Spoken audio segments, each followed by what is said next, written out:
Having spent 2 class periods on this virtual investigation, I thought it would be a good idea to look at some of the accomplishments of the students.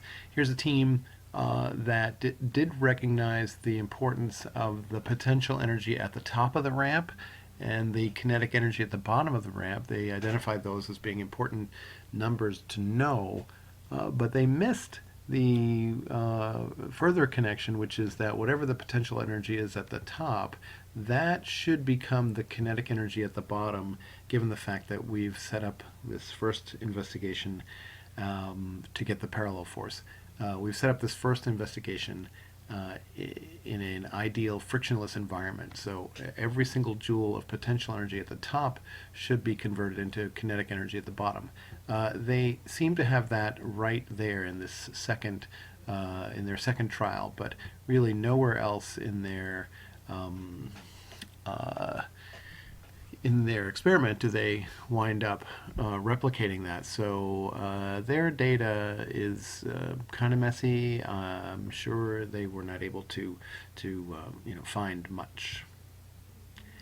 Here's a team which made the same recognition but was far more successful at manipulating the control so that the kinetic energy at the bottom matched the potential energy at the top, at least to a large extent.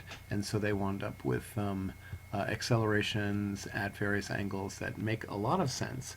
What you don't see, of course, is a graph, and this was a dilemma for most students. I thought that once they collected the data in this kind of a spreadsheet, that it would be natural for them to make a graph, but really very few teams did that independently.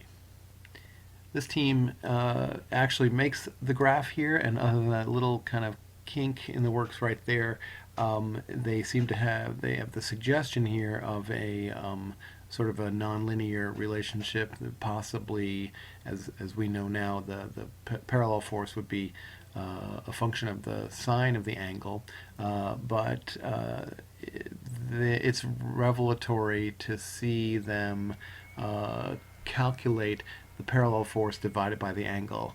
I think they were expecting to see this as a constant, and their underlying assumption would be that the relationship was linear. So they did a great job collecting the data. The kinetic energy and the potential energies matched really well, but I think it took them a while before they realized that it was a nonlinear relationship.